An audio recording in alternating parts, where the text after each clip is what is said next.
Olá, pessoal, sejam bem-vindos mais uma vez ao nosso canal Os Paroleiros. Hoje o tema é relacionamento simples. Será que para se relacionar tem que ser tudo muito complicado? Pega seu café, junta com a gente, que agora é hora de parola.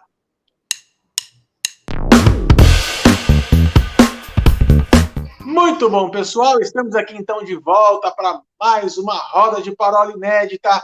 Hoje na nossa bancada alvinegra. Olha que coisa mais linda aqui, ó. Branco, preto, branco. Para você que está escutando pelo Spotify, hoje nós optamos por um cenário e um uniforme simples. Preto e branco, como a coisa tem que ser. E vai Corinthians.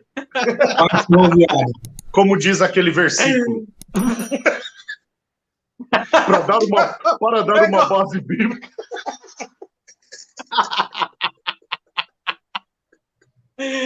Muito bom, gente. Vamos dar então início à nossa roda de parola. Hoje nós vamos falar sobre relacionamento simples. A gente já está no nosso terceiro encontro. Primeiro encontro nós falamos sobre fundamento simples. Semana passada nós falamos também sobre o chamado simples. E hoje, então, vamos trabalhar sobre o aspecto de relacionamento, que é algo que parece sempre muito complicado. Vocês vamos ver nesse mundão que nós estamos hoje, né? Na sociedade líquida, como vocês gostam tanto de citar, os relacionamentos estão cada vez mais complicados. Eu não sei se o que está acontecendo, gente, se as pessoas estão mais complexas, ou se é puro mimimi. Eu não sei o que está acontecendo, mas eu sei que se entender está cada vez mais difícil. E aí a gente puxa aqui para a nossa origem, né? O nosso centro da conversa, que é sempre a palavra de Deus e a Bíblia. Então nós vamos tentar resgatar hoje nesse bate-papo o que, do ponto de vista bíblico, o que Jesus nos apresenta como relacionamento simples, né? E aí vamos começar com o bom e velho Sermão do Monte. Eu quero agora jogar lá para o último capítulo, lá de Mateus 7. Tudo quanto, pois, quereis que os homens vos façam, assim fazei-o vós também a eles, porque esta é a lei dos profetas. Eu gosto muito de trazer esse texto na memória, meninos, quando a gente fala a respeito de relacionamentos, porque Jesus traz uma informação aqui bem importante para a gente, né? Até então a lei ela era reativa, né? Então ela dizia assim: se alguém fizer tal coisa para você, faça tal coisa. Se alguém te der um tapa, dá o outro lado. Enfim, ela é sempre reativa, né? Mas nesse texto não, aqui Jesus está dizendo a seguinte coisa: aquilo que você quer que faça para você, faça você primeiro para os outros. E aí eu começo a entender que o relacionamento do ponto de vista bíblico, ele passa a ser um relacionamento proativo. Ou seja, parte do cristão traçar as balizas para um relacionamento simples e saudável. E aí eu lembro de algumas parolas para trás que a gente fez a respeito até dos dons espirituais, né? A gente sempre falava que o dom aponta para o outro, né? Nunca aponta para nós mesmos. Eu vejo muito que essa questão do relacionamento, do ponto de vista bíblico, aquilo que Jesus nos pede para fazer, sempre também é uma coisa que aponta para o outro, né? Relacionar-se com o outro partindo do nosso ponto de partida, ou seja, eu começo a me manifestar, começo a mostrar para o outro como é que eu quero ser tratado, e isso eu acho que é muito bacana, a gente começa a entrar naquela dinâmica de uns aos outros. Nós vamos trazer aqui alguns exemplos de relacionamentos, né? A gente estava conversando aqui antes de entrar no ar, e aí ao longo da conversa eu vou trazer alguns mandamentos recíprocos aqui, do que a Bíblia nos ensina sobre uns aos outros. Mas o Will, ele trouxe um relacionamento muito bacana, que eu queria começar com esse hoje, Will, que é o relacionamento de Davi com Jonatas, né? Exatamente. Quando a gente estava falando sobre relacionamento simples, eu me lembrei desse texto que está lá em 1 Samuel, capítulo 18, e é basicamente um voto que Jonatas faz a Davi de uma forma tão bonita que ele fala assim, né? Verso 3. Jonatas e Davi fizeram aliança, porque Jonatas o amava como a sua própria alma. Despojou-se de Jonatas da capa que vestia e a deu a Davi, como também a armadura, inclusive a espada, o arco e o cinto. Para mim, esse texto aqui ele vai dizer para nós coisas belíssimas a respeito de um relacionamento. Primeiro que ele fala de uma aliança, ou seja, houve um vínculo criado entre eles. Se nós olhássemos aqui, por exemplo, para nós três aqui, quanto tempo nós já não estamos juntos, né? E aí, se a gente começar a pensar, inclusive nós já falamos sobre, em uma parola nossa, a respeito daquele versículo de Provérbios que fala que o amigo ele afia o ferro com o ferro afia. É isso aí, né? Parola 5. Exatamente. Foi lá no começo, é. E aí, a gente falou exatamente sobre isso. É que ele está falando sobre uma aliança. E quando nós vamos falar de aliança, nós vamos falar de um comprometimento, nós vamos falar de um compromisso, nós vamos falar de algo que é a base de todo relacionamento. E o interessante é que Jonatas fala assim, o amava como a sua própria alma. E aí já tem aqui uma base bíblica interessante, porque é eu amar o meu próximo como eu amo a mim mesmo. Então veja, olha que interessante. Já na velha aliança, dizendo, olha, ama o teu próximo como você se ama. Então, aquilo que você se dá de valor, dê valor ao teu próximo. Só que ele não para aí, porque a palavra continua dizendo que ele despojou-se Jonatas da capa que vestia e a deu a Davi. E aí nós vamos entender que quando ele tira a sua capa, ele está falando, olha, eu vou ser a tua cobertura. Eu vou estar em oração por você. Eu vou estar exatamente na proteção, na torre, como um atalaia sobre a sua vida. Ele continua ainda, deu também a sua armadura, querendo dizer, olha, eu vou estar numa proteção por você, eu vou estar à frente na batalha por você. Você é tão importante para mim que eu vou me gastar e deixar gastar a tal ponto que eu não vou permitir com que haja, primeiro, qualquer risco à sua reputação. 2, eu não vou permitir que pessoa alguma venha denegrir a sua imagem. 3, eu vou preservar você contra tudo e contra todos. E aí ele fala, inclusive a espada, o arco e o cinto. A espada está dizendo, eu vou lutar por você, sabe? Eu vou estar à frente por você. Enquanto eu te defendo, mas eu também vou atacar.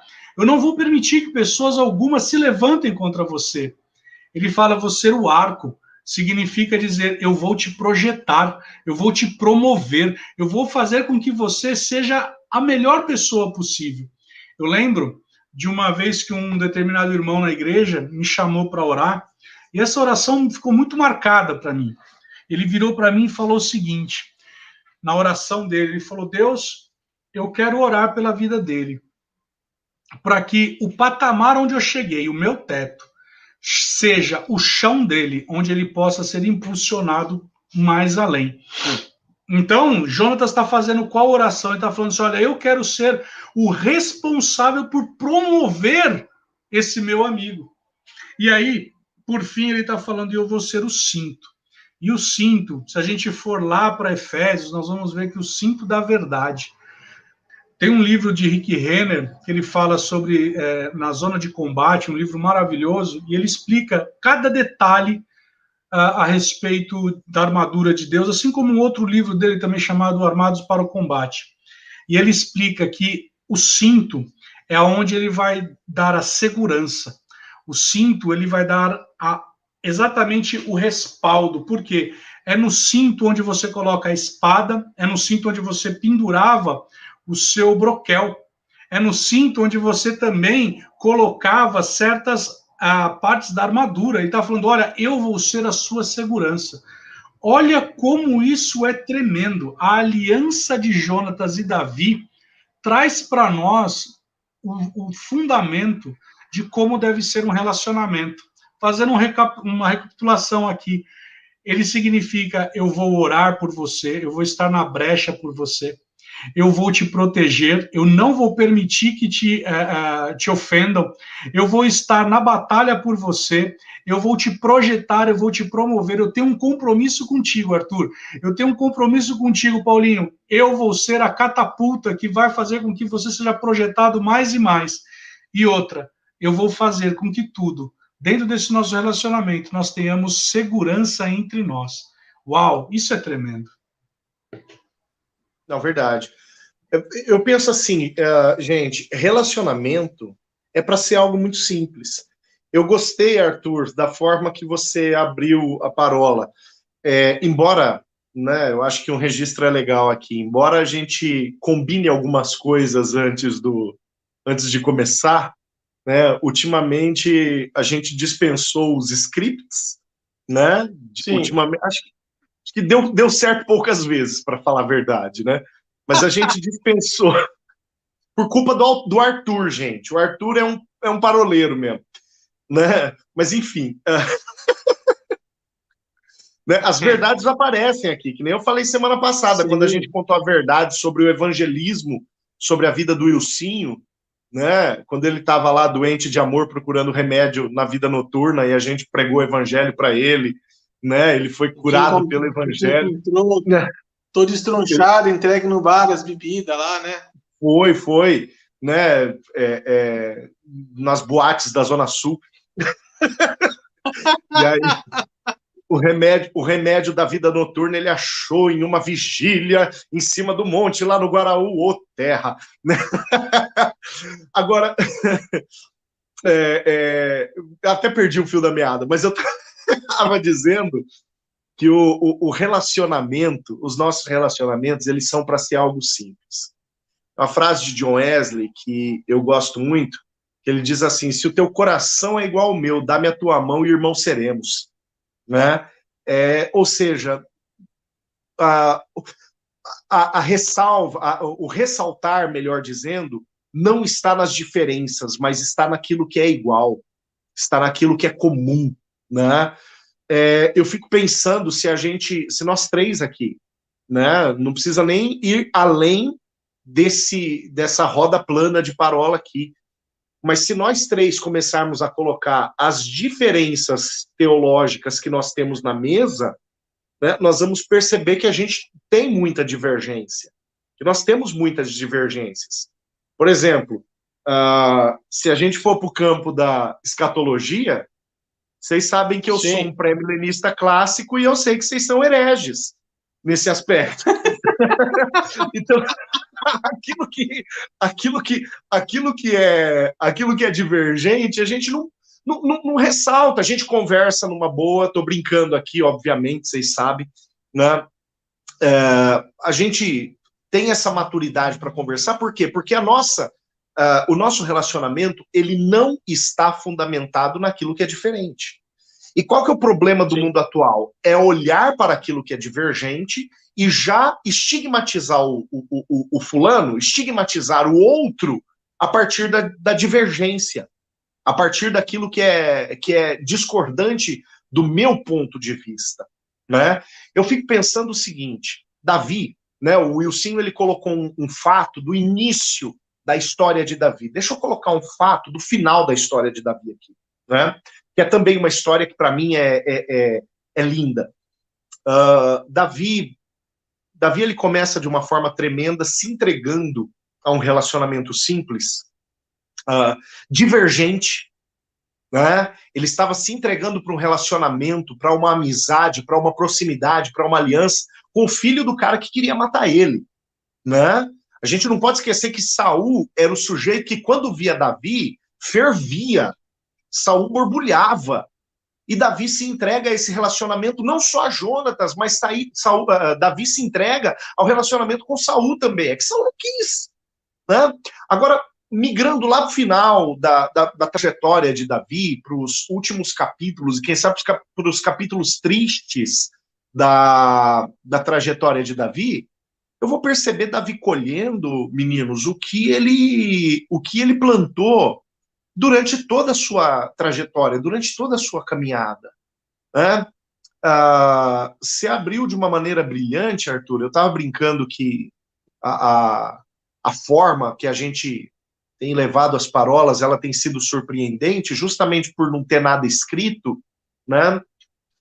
Mas você abriu de uma forma surpreendente mais uma vez, quando você busca lá no Sermão do Monte uma fala de Jesus dizendo, olha, aquilo que você quer que façam com você, faça você pelos outros. A gente viu Davi se relacionando com o divergente de coração aberto. Aí o que acontece? Em 2 Samuel, capítulo 15, o caldo entorna para a casa de Davi. A casa de Davi vira uma bagunça. Absalão, o filho de Davi, usurpa o trono, a gente conhece essa história muito bem. E Davi, no final das contas, ele se vê obrigado a sair de Jerusalém. Ele se vê obrigado a abandonar o trono, né? O papel dele para a segurança institucional da nação, o papel dele era se levantar e abater qualquer ameaça que se levantasse contra a nação de Israel. Mas a ameaça agora era o filho dele. E aí, quando ele se vê nessa dúvida cruel, o que fazer, então ele não cumpre o seu papel institucional, né? Você se lembra que Davi, ele entra na Bíblia em uma batalha contra Golias, então esse cara não tinha medo de guerra, ele não tinha medo de briga, mas agora era o filho dele. E ele sabia que se ele levantasse o exército de Israel e partisse para a briga, ele iria abater o filho dele, né? E ele não queria fazer isso. A gente já conversou aí em outro momento que Davi ele foi perdendo as coisas dentro da sua casa, né? Por falta de observância ou falta de prioridade. Pois bem, agora a conta chegou, né? E Absalão se levanta contra Davi. E Davi, então, se vê obrigado a sair de Jerusalém. E quando ele sai de Jerusalém, a palavra vai contar para nós, lá no capítulo 15, assim que ele saiu, lá no capítulo 15 de 2 Samuel, a partir do verso 19, para dar um pouco de fundamento aqui, a palavra diz assim, ó, então o rei disse a Itai o geteu, por que também você está indo conosco? Volte e fique com quem vier a ser rei, porque você é estrangeiro, é desterrado de sua pátria. Você chegou ontem, e por que hoje eu já o levaria conosco a vaguear, quando nem mesmo eu sei para onde vou? Volte, leve consigo seus companheiros, e que a misericórdia e a fidelidade o acompanhem, né?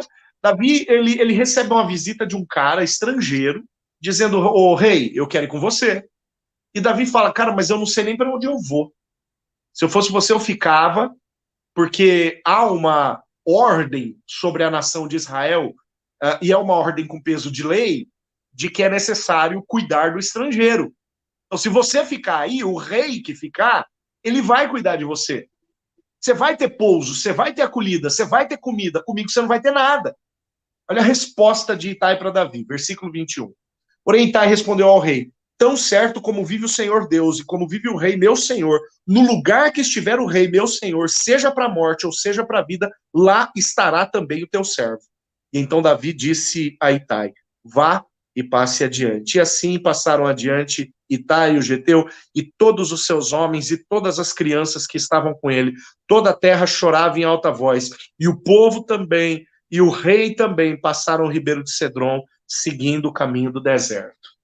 O Itai e todo o povo que estava com ele tiveram uma baita de uma oportunidade aberta por Davi aqui. Volta para Jerusalém, porque o rei tem a obrigação, não importa que é Absalão, que é um traidor, que é um usurpador, ele tem a obrigação de te acolher e de te alimentar, de te dar pouso. Esse cara fala, não, se for para morrer ou se for para viver, eu vou ficar contigo. E o momento, olha só, o momento era de choro alto. Sabe que o choro alto lembra no Antigo Testamento? O choro alto é um rito de velório. O sentimento aqui de Davi saindo de Jerusalém era o sentimento fúnebre. Era aquela dor, daquele vazio fúnebre que a gente sente quando a gente está no mais intenso luto. Era o que esse povo aqui estava sentindo. E olha a hora que o Itai chega e diz, tamo junto. O tamo junto de Itai aqui é verdadeiro, é legítimo. Isso para mim, gente, isso para mim resume muito o que seja uma amizade. Porque o Itai, ele poderia engolir seco e falar, a hora não é boa, né? Vamos lá, quem sabe depois, né, rei? Quando o senhor voltar lá para Jerusalém, se é que o senhor voltar um dia, né? Então vai lá, campeão, boa sorte, porque eu tô voltando. Né? O Itai, ele resolve falar, não, é para chorar agora é hora de chorar, tá doendo em você, vai doer em mim. Né? Tá sofrido para você, vai ser sofrido para mim. É luto para você, vai ser luto para mim. O que tá acontecendo com Davi aqui, Arthur? exatamente aquilo que você falou na abertura da parola. Assim como você quer que os outros façam com você, faça você com os outros. A colheita, o plantio foi onde? Lá onde o Wilson falou. O plantio foi lá em Jonatas. A colheita foi aonde? Parte dela, aqui em Itai. Top. Eu acho que a palavra de ordem que vai nessas... Tanto na posição da história do Wilson como na sua, Paulinho, uma palavra que talvez seja falado muito nos nossos dias de hoje, mas pouco pensado, né, e pouco colocado em prática, que é a questão da empatia, né? Se colocar no lugar do outro. Eu gostei muito de uma fala do Wilson agora há pouco, quando ele começou a abrir e toda essa estrutura de Davi com Jonatas, né? E eu percebi a seguinte coisa, olha, o nível de relacionamento que a gente vai ter é o nível em que eu abro mão do meu e começo a valorizar o seu. Ou seja, você passa a ser mais importante do que eu. O que eu posso fazer para te proteger, para te guardar, para te defender, para te valorizar e para te promover? Né? Eu achei muito top isso, porque relacionamentos do ponto de vista de Jesus é isso. O que eu posso fazer pelo outro? O que eu posso fazer com que minha vida seja... eu não quero usar só a palavra útil, porque a questão acho que não é utilidade, mas é disponibilidade. No que eu posso ser disponível para o outro? E aí eu queria, antes de passar a palavra de volta para o Wilson, usar 3 verbos aqui, que eu acho que são bem bacanas, que são 3 dos mandamentos recíprocos, ou uns aos outros, que a Bíblia nos ensina, nos mostra. O primeiro é acolhei-vos uns aos outros, né? Acolher, abraçar, fazer com que o outro se sinta parte integrante, né? Desenvolver novas amizades, né? Outra coisa, tende cuidado uns pelos outros, cuidem uns dos outros. Isso está lá em 1 Coríntios 12, 24 e 25, acolhei-vos uns aos outros, está lá em Romanos 15, 7.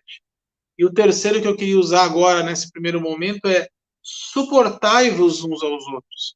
E aqui, suportai-vos não é de aguentar uns aos outros, mas é de ser suporte.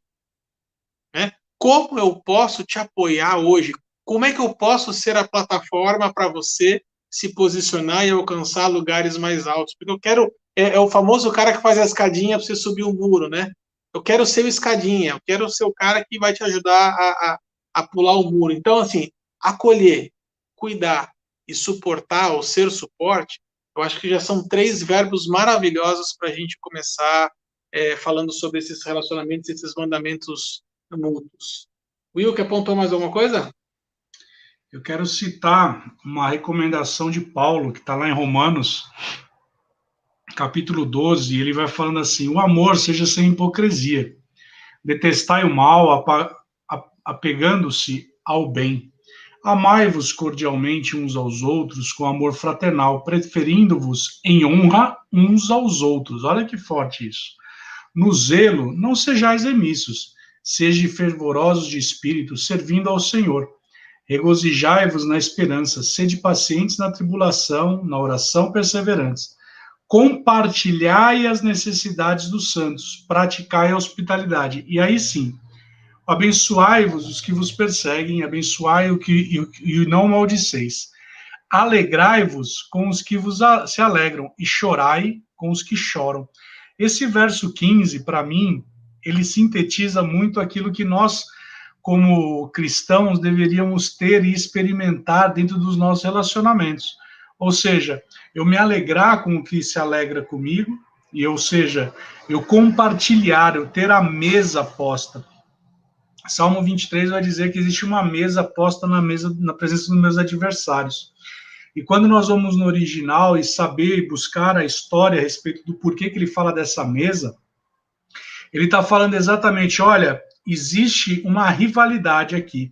E os inimigos vão olhar para você sabendo que existe uma mesa posta. E essa mesa posta é uma mesa de vitória, porque você vai experimentar essa vitória. E aí é que está o negócio. É quando nós, como cristãos, nós podemos estar sentados à mesa, olhando e falando, rapaz, você está nesse momento de luta, nesse momento de adversidade, nesse momento de tribulação, nós vamos juntos caminhar, porque juntos nós vamos chegar lá do outro lado. Não é à toa que Jesus ele vira para os discípulos e ele fala, né? Olha, atravessemos o mar para o outro lado, né? E ali a gente sabe o que acontece, há uma adversidade, há uma tormenta, e Jesus está dormindo. Ele fala, pai, você não se preocupa com a gente? Ele fala, rapaz, que pessoa de pequena fé. Eu já tinha dito que nós iríamos atravessar do outro lado. Então, sempre tendo essa palavra de incentivo, essa palavra de nós levarmos e impulsionarmos o nosso irmão. Não sei quantos sabem, essa história nossa aqui dos paroleiros, ela começou de uma ideia, e eu sempre falo isso para as pessoas, do decano, né? Ele um dia, procurando a gente, falou, rapaz, por que a gente não transforma isso tudo aqui numa mesa de parola para que a gente possa compartilhar aquilo que a gente já faz fora da tela?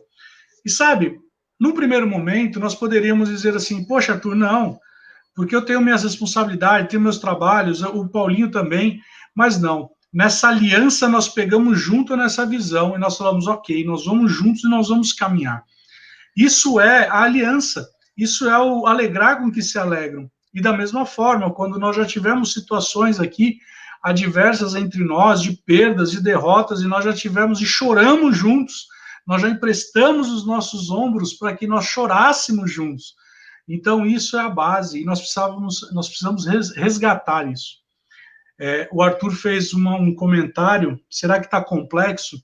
Na verdade, eu creio que nós deveríamos voltar à base, e a base é nós voltarmos à essência da fidelidade, da lealdade, de nós voltarmos à essência onde, lá em Tiago, capítulo 5, diz, para nós confessarmos os nossos pecados uns aos outros. E muitas vezes nós estamos fechados, reclusos, isolados. Não estou falando de pandemia, não. Estou falando da gente fechado mesmo. Gritando dentro de nós, precisando abrir o nosso coração com alguém, e a gente simplesmente fala, rapaz, com quem que eu vou abrir meu coração? Será que eu vou falar com aquela pessoa e aquela pessoa não vai simplesmente chegar e falar, abrir isso para os outros? E nós falamos isso na parábola 5. Quando nós falamos da necessidade de um relacionamento, onde um vai afiar o outro, um vai aprimorar o outro, um vai promover o outro. Então, hoje, nós já estamos na parola 50 e pouco, né? Qual que é a parola que nós estamos hoje? 47. Isso aí. 47. E aí, isso. E nós estamos na 47. Isso daí já faz um ano, e nós pegamos essa visão com o Arthur. E isso faz e demonstra exatamente esse sentimento que há em nós. Nós já louvamos e glorificamos a Deus aqui pelo lançamento do livro do Arthur, algo que já estava no coração dele de quanto tempo? E sabe, isso faz parte. Tem aí o livro do Paulinho, que oxalá um dia, quem sabe, Deus, aleluia, oxalá, vai sair esse livro. Vai sair, vai sair. Né? Mas o que eu quero dizer para você que está nos ouvindo, sabe, você tem que buscar exatamente conhecer e buscar a essência no relacionamento. Porque se você tem um amigo, uma amiga que te promove, que te exalta, sabe, saiba que você encontrou um bom amigo. E a palavra do Senhor diz que há amigos mais achegados que irmãos. E nós três aqui somos grandes irmãos entre nós. Aleluia! Trazendo até o... Pode falar, sobre o meu livro, é que eu sou chato demais, cara. Cada vez que eu vou mexer... É assim mesmo, cara. O livro é igual um filho. Você mexe, e tem uma hora que você fala assim, não, vai assim mesmo, porque senão nunca vai ficar pronto. Nunca. É verdade. Mas pode pontuar, depois eu comento o que o Will falou. O que eu ia trazer na esteira do que o Cinho está falando, né? E eu quero reforçar essa questão de ser plataforma de lançamento para outra pessoa. Isso falou muito ao meu coração, sabe, Will? E aí, puxando esses anos todos que nós estamos juntos, e eu lembro das nossas aventuras em Dourados, lembro das nossas aventuras em São Bernardo, em Água Fria, e por aí vai, né? E aí, quantas vezes a gente não se pega conversando, fala assim, puxa vida, quando é que nós vamos fazer uma conferência?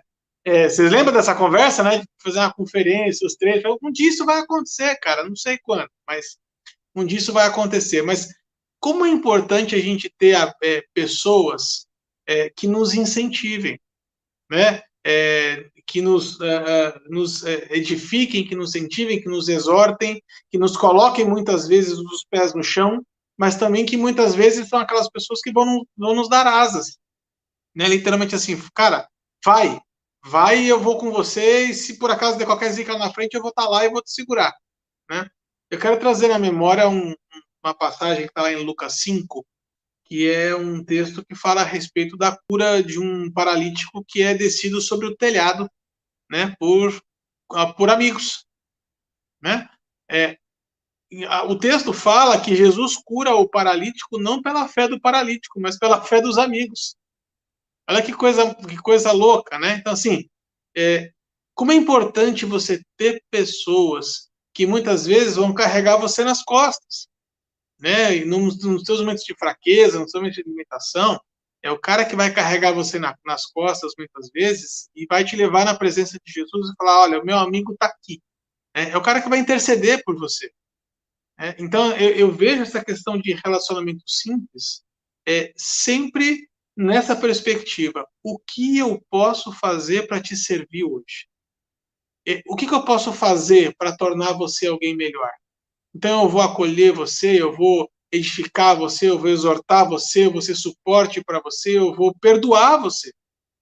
E muitas vezes a questão do relacionamento passa pelo viés do perdão. Né? A gente brinca na nossa vida dentro de igreja, né? Que o difícil não é você perdoar grandes erros, é você perdoar pequenos erros todos os dias, né?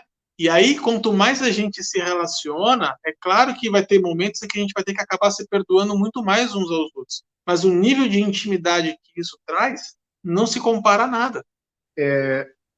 Enquanto o Ilcinho falava, começou a passar uma lista, mas uma lista enorme de versículos na minha cabeça, com o termo uns aos outros. Cara, tem esse cara aqui. Eu não fiz isso daqui não, mas se der uma busca, né, for nessas ferramentas de Bíblia no celular aí, der uma busca no termo uns aos outros, cara, como vai ter versículo dando orientações relacionais, né? Mas basicamente eu me lembrei de um aqui, né? Eu estava até com o dedo marcado aqui para falar de Ruth e Noemi, né? Mas eu me lembrei de um trecho que está em 1 João capítulo 4, verso 12, na palavra diz assim: ninguém viu Deus. Se amarmos uns aos outros, Deus permanece em nós e o seu amor é em nós aperfeiçoado. Cara, olha que coisa linda. João ele escreve as suas cartas, o seu Apocalipse, o seu Evangelho. Eu creio que os 5 livros são de um mesmo autor, tá? Eu tenho os meus motivos para crer nisso. Não, nem sempre foi assim, mas hoje eu vou por essa linha. E atribuindo todos esses livros a um mesmo autor, ao apóstolo João, nós vamos chegar à conclusão que João escreve na década de 90 do primeiro século, né? Portanto, ali para frente do ano 92, antes do ano 99, né? Sabe, 95, 96, sei lá, em um momento de uma perseguição extremamente ferrenha a cristãos, que já durava,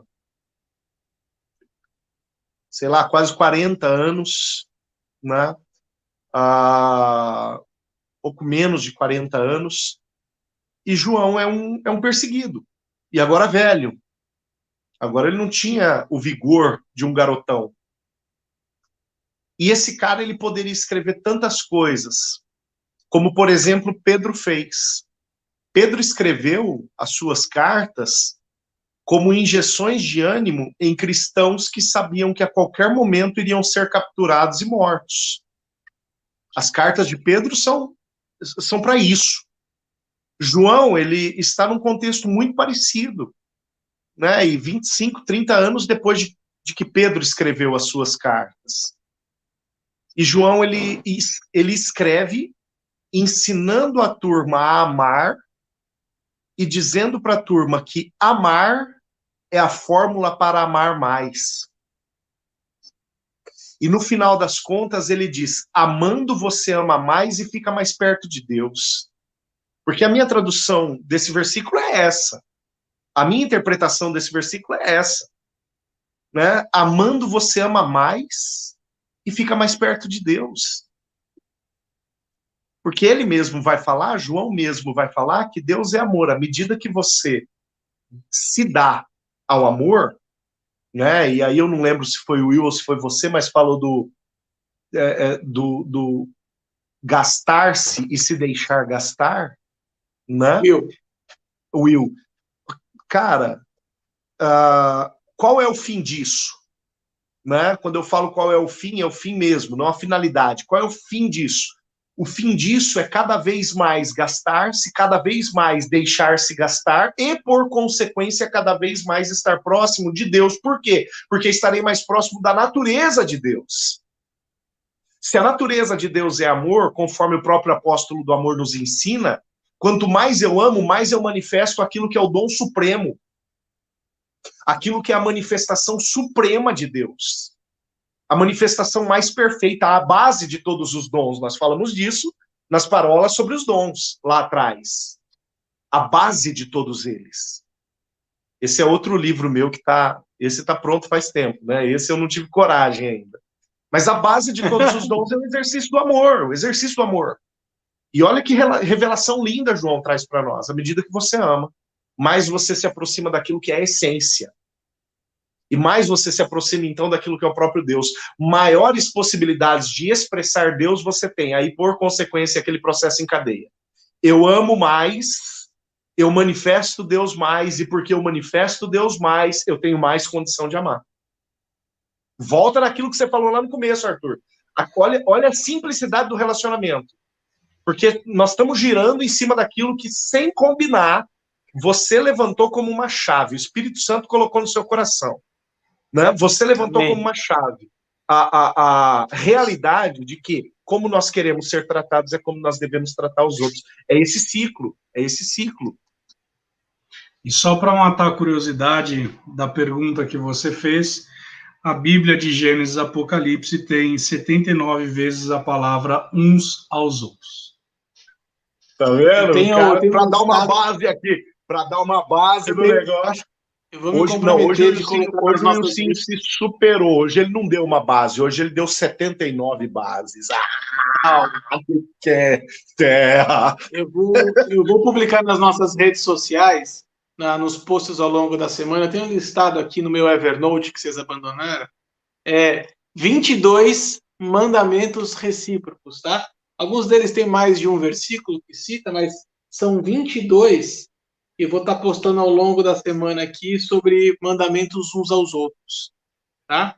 Uma coisa que eu acho que é bacana a gente estar citando aqui, e aí o Wilson, eu sei que vai deitar e rolar em cima disso, mas eu quero levantar essa bola para ele arrebentar aqui.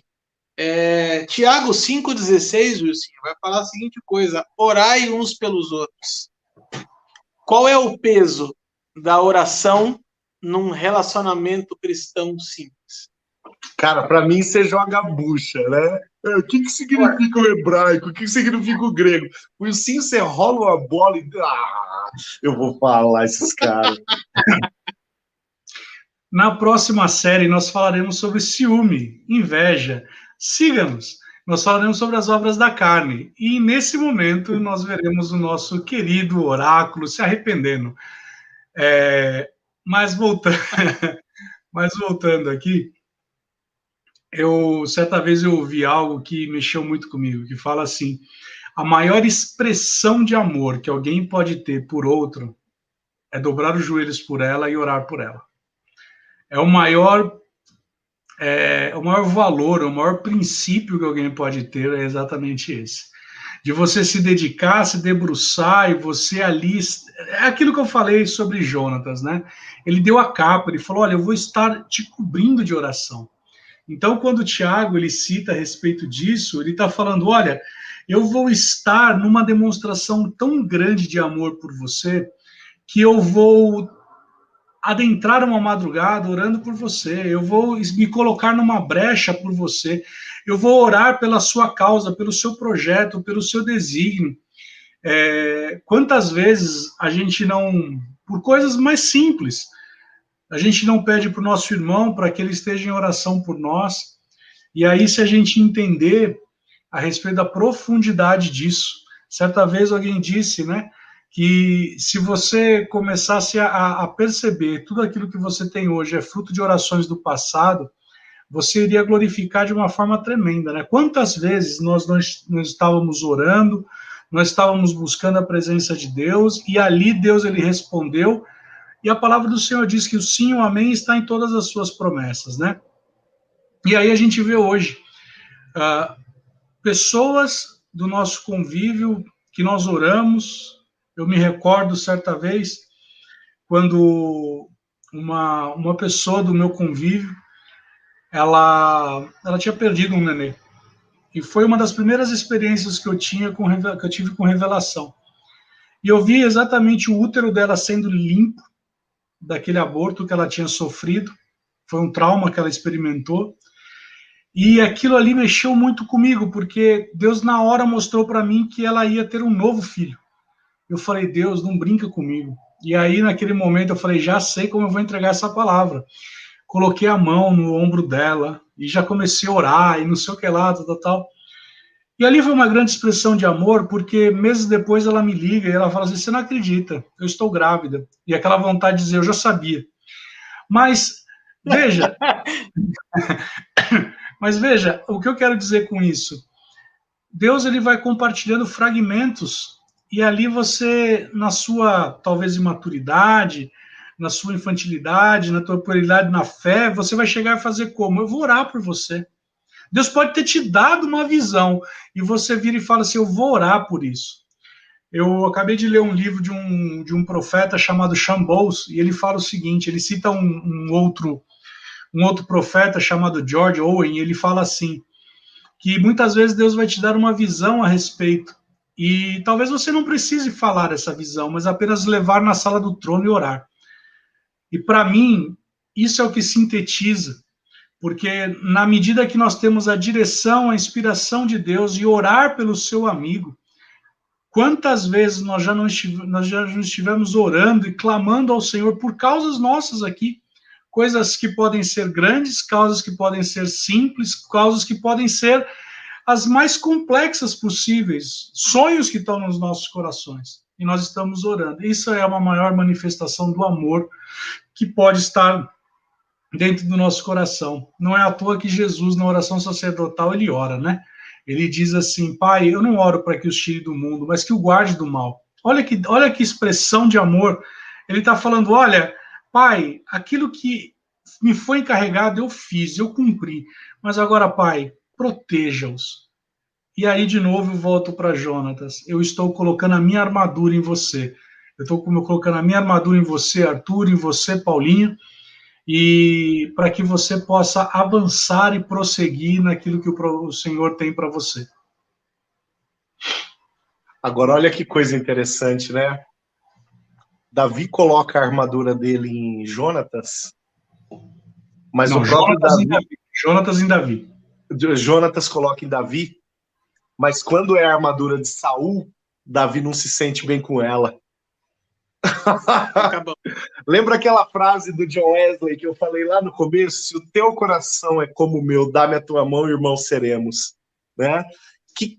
Qual que era a questão ali entre Saul e Davi? Eu já disse, né? Não por Davi. Davi estava aberto ao relacionamento, a relacionar-se com Saul. Mas Saul não estava, o coração era diferente, cara. Não dá para eu ter uma armadura, né? Não dá para eu receber uma armadura que não seja fruto de um relacionamento verdadeiro, profundo, legítimo, leal, né? O relacionamento que proteja, que projete, que tenha esse cunho intercessório, né? Eu fico pensando, né?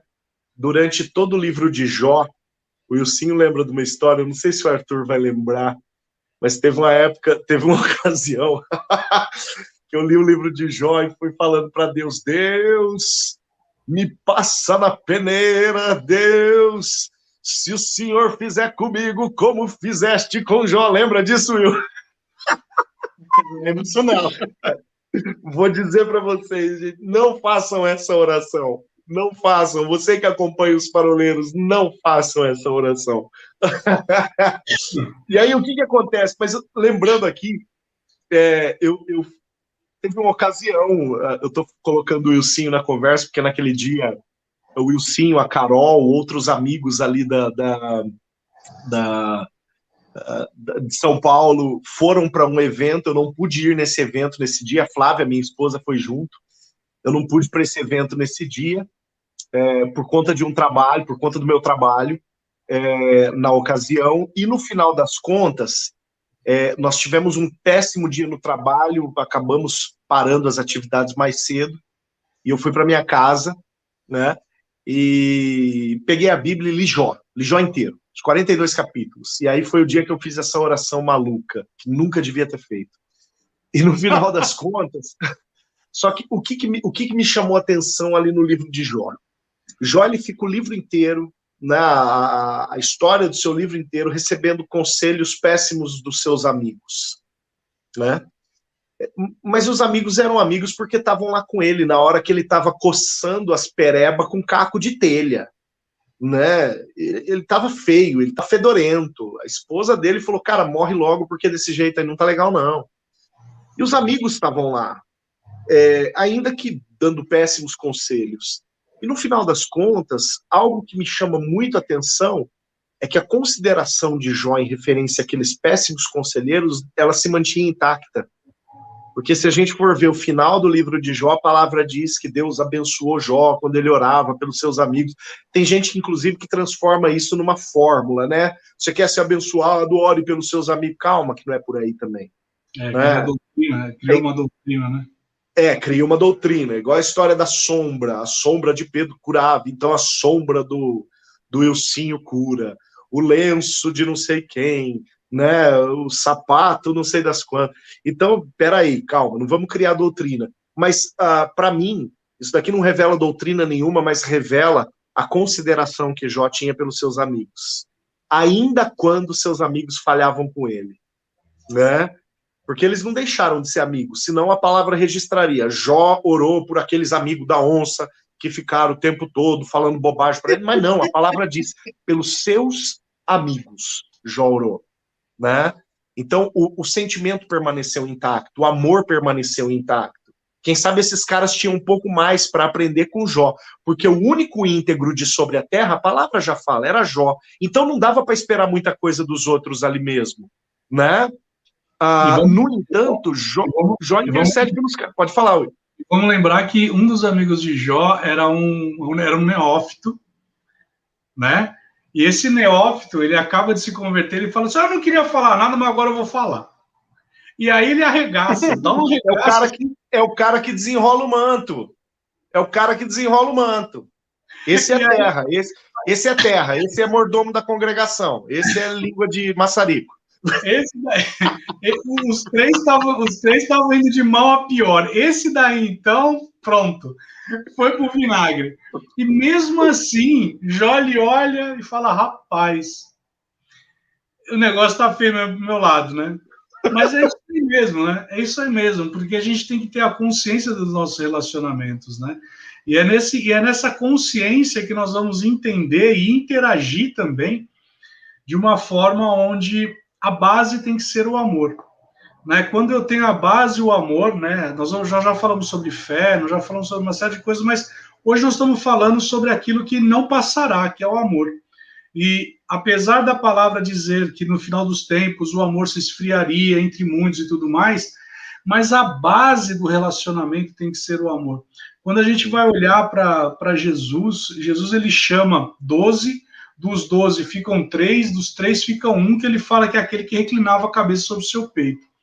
E ali era o que mais recebia de confissões e de revelações, a ponto dele receber a maior revelação, que é o livro de Apocalipse. Né? Dele sofrer de tal forma que ele é isolado na ilha de Patmos. Agora, eu volto numa fala do Arthur, do porquê que hoje está sendo tão difícil, né? Porque nós temos esquecido essa base, a base do amor. A base da gente poder olhar para o nosso irmão, para o nosso amigo e dizer o seguinte: cara, eu estou aqui por você, sabe? Não estou aqui para requerer algo de você ou buscar algo de você. Não existe nenhum interesse da minha parte. Eu estou aqui por estar aqui do teu lado. Recentemente, um vizinho nosso aqui, irmão da igreja, ele mora 5 minutos da minha casa, e ele contraiu o Covid. E aí eu vejo a esposa dele me mandou uma mensagem falando assim: poxa, coloca o nome do meu marido lá no centro de cura para que a gente possa orar por ele e tal, porque ele está passando por isso, tal. E eu estou chamando o meu sogro para ir levá-lo para o hospital. O sogro dela mora, cara, lá na, sei lá, acho que na Penha, lá na Zona Leste. Eu falei: rapaz, você tá maluco? Eu tô do lado da tua casa. Como você vai falar para ele daquele lado? Eu falei: não, peraí que eu vou te buscar. Ele: não, mas ele tá com Covid. E aquilo veio para mim um ímpeto tão grande que eu falei assim: não, peraí. Eu sei que eu estou servindo, e a palavra do Senhor diz que quando eu sirvo meu Deus, ele abençoa o meu pão, a minha água, e a enfermidade não me toca. Paulinho, eu fui 2 vezes no hospital com esse homem. Eu fiquei no hospital com ele. Ele estava com febre, sentado no banco do meu carro, cumprimentando ele. E as coisas aconteceram, porque havia uma base, que a base envolta ali era o amor. E a gente tem que resgatar isso nos nossos relacionamentos. Sabe, o verdadeiro amor, o amor que não passa, o amor que é a base da fé, é o amor uns pelos outros, é o amor que promove, é o amor que não se ufana, é o amor que não tem ciúme, não arde em ciúme. E aí sim, Renato Russo pode ser citado aqui, e o Arthur vai colocar esse momento. Meu Deus. Exatamente. Meu Deus. Isso. E aí é quando a gente vai entender de fato e de verdade o que Paulo está falando em 1 Coríntios 13, a essência do amor. Mas quando Paulo coloca, 1 Coríntios 13:8, se não me engano, o amor jamais acaba, eu acho que é um casamento perfeito com aquele versículo que eu acabei de citar de 1 João 4:12, né, daquele ciclo, né, você ama, e amando você ama mais, e amando mais você manifesta Deus, né? O Arthur usou uma palavra que infelizmente mesmo, ela se tornou um jargão ideológico nos dias de hoje, a palavra empatia. É uma palavra tão linda, um sentimento tão lindo para ser transformado no que está sendo transformado. Sabe por quê? Porque a empatia que muitos têm pregado dispensa o amor. Mas então, Paulinho, você sabe que isso daí, outro dia eu tive uma discussão com uma psicóloga a respeito disso. Qual que é a diferença de empatia e compaixão? Porque a empatia, você se coloca no lugar da pessoa, mas você não tem o sentimento da compaixão. Ao passo que a compaixão, Jesus ele olhava para as pessoas, ele tinha compaixão, ele não tinha empatia. E a gente tem que mudar esse nosso vocabulário, porque a gente está trazendo para dentro da igreja uma empatia. Eu posso ter uma empatia pelo Arthur, e nessa empatia eu sei do problema dele, eu compartilho do sentimento, mas eu não tenho...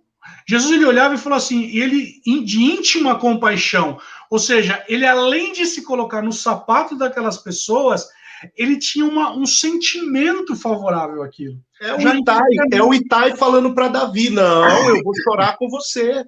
É o Itai dizendo para Davi: é luto, então eu vou gritar, eu vou chorar gritando junto. Porque a empatia não traduz esses sentimentos. A empatia é assim: tudo bem, eu entendo o que ele está passando. Mas a compaixão é isso que você acabou de falar. E é isso que nós temos que resgatar nos nossos relacionamentos. Sabe? Chorar com os que choram, alegrar com os que se alegram, estar junto, sabe?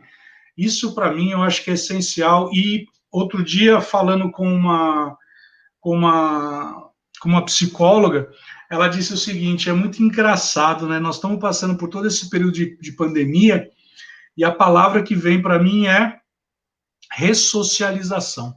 Eu falei, nossa, que forte, né? Por quê? Nós estamos 1 ano e meio já isolados. Nós deixamos de nos socializar.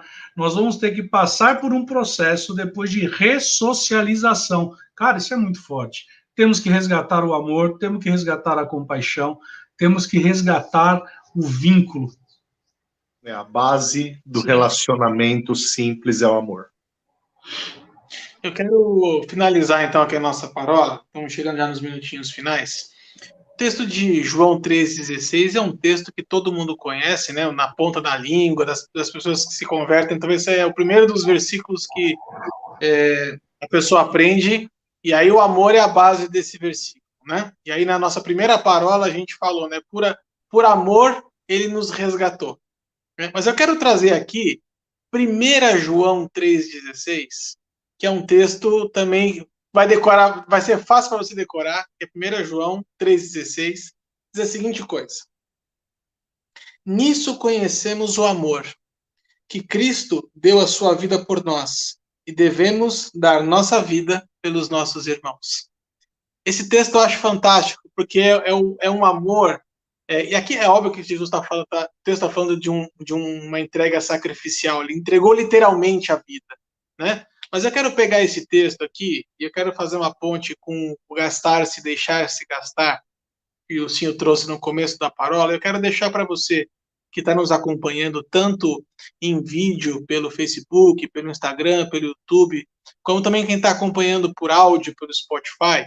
Quero agora lançar uma imagem na sua mente que, no meu entendimento, ela é uma excelente parábola para a gente falar de relacionamento simples na perspectiva bíblica. Eu quero que você coloque na sua mente agora a seguinte imagem: ou uma vela acesa ou um lápis. Eu gosto muito dessas duas ilustrações. Vou explicar para vocês por quê, meninos. Tanto a vela acesa como o lápis, eles só cumprem o seu propósito quando eles se deixam gastar. Um lápis inteiro dentro de um estojo, ele não escreveu história nenhuma. Ele não acrescentou em nada. Ele não errou, ele não acertou, ele não corrigiu, ele não inspirou. Um lápis ele só cumpre o seu propósito quando ele chega no fim, no toquinho. Ou seja, ele só consegue alcançar o próximo quando ele se permite acabar, literalmente. A vela, a mesma coisa. A vela, ela só cumpre o seu propósito de levar a luz para outras pessoas a partir do momento que ela se permite gastar, se permite acabar. Então, gente, fica aqui essa palavra para a gente meditar. Relacionamento simples é aquele que se entrega. É um baseado no amor que se deixa gastar, que serve ao outro, que se coloca como base, plataforma de lançamento para outra pessoa. Gente, que bate-papo gostoso hoje. Fiquei muito feliz de novo com a nossa conversa. Tenho certeza que semana que vem nós vamos fechar esse tema.